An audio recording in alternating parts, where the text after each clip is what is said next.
for today's video. Ayan, magluluto na naman tayo ng ating ulam for today. Ayan, so kung napapansin ninyo, handang-handa na yung ating lulutuin. Ayan, nahiwa na natin yung ating talong, yung ating sitaw, yung ating sinigang original. Disclaimer lang po, hindi siya sponsor ng NOR. At manok. Ayan, yung ating manok ay nahiwa at nalinisan ko na rin yan. At syempre, hahaluan din natin yan ng okra, kamatis, sibuyas, bawang at sili na pang sigang. At syempre, mayroon na rin tayong nakaredy na kangkong. Ayan, binabad natin sa tubig para malinis na malinis yung ating mga sangkap. Ayan, so dahil handa na yung ating lulutuin for today's video, umpisa na natin pagluto yung ating ulam for today. Ayan, dito sa ating mahiwagang kawali, umuusok na sa init yan. Maglagay lang tayo ng cooking oil. Katamtamang dami lang ng cooking oil. Igisa lang natin yung ating bawang at sibuyas.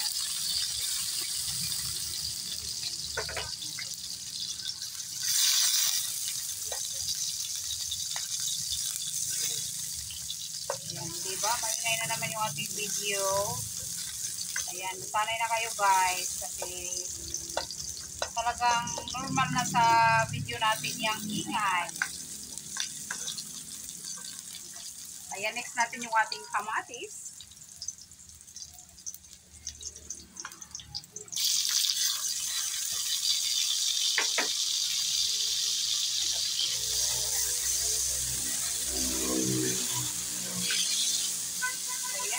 Isa lang. Next natin yung ating manok. Gisa-gisa ulit.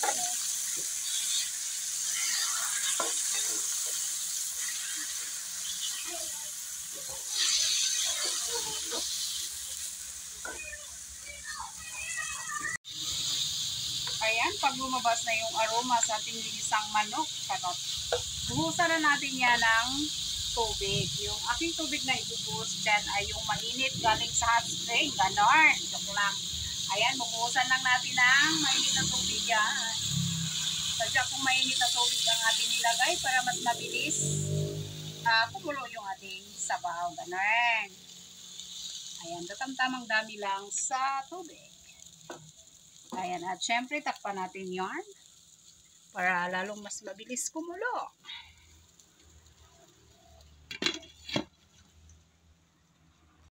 Yun, silip-silip sa ating niluto. Ayan, kulong-kulong na talaga yarn. Ilalagay na natin dyan yung ating hiniwa na sitaw. Buhos lang yarn. Ayan. Kasi mabilis lang naman maluto yung manok.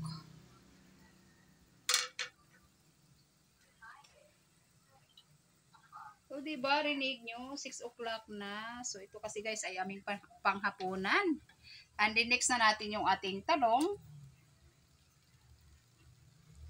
So, diba, bungga tayo sa gulay.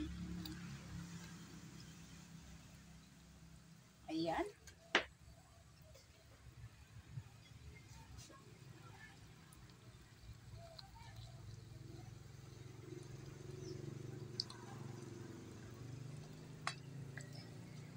Timplahan ng patis para may lasa yung ating sabaw. Ayan, katamtamang dami lang sa patis.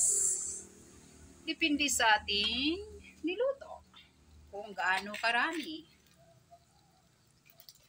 And then, ibubuhos na rin natin dyan yung ating pang-asin. So, alam nyo na kung ano yung niluluto ni Karian. O, diba? Sinigang na manok yarn. Ayan, wala na akong maisip na lutuin eh. Ayan. So, ayan, bubuhos lang natin yung sinigang original. Ayan, sakto lang yan sa atin yung isang sachet sa isang kawali nating sinigang. Charot. Hindi, maliit lang yung ating kawali.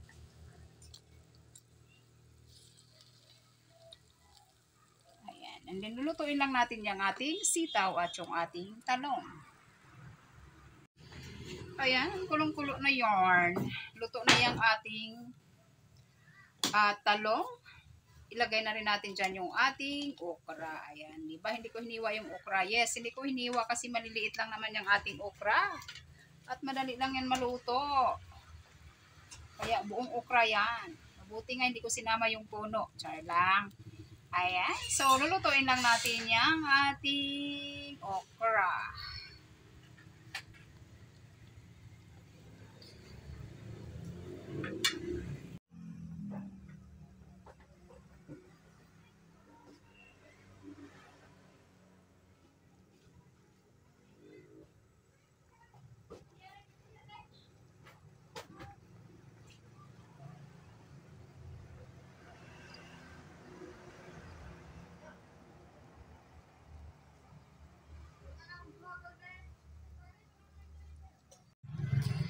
Ayan, at dahil luto na yung ating okra, next na natin yung ating kangkong. Ayan. Ayan yung ating kangkong.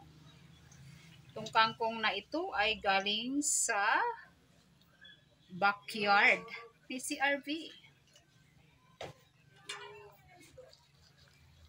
Ayan, lutuin lang natin yung ating kangkong.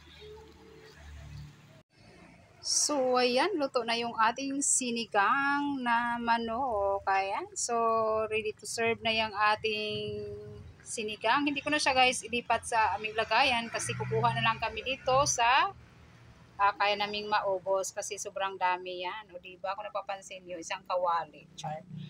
So, this is it for today's video. Maraming salamat po sa walang sawang support at pagmamahal. Kainan na naman kami. Ayan. Bye-bye everyone.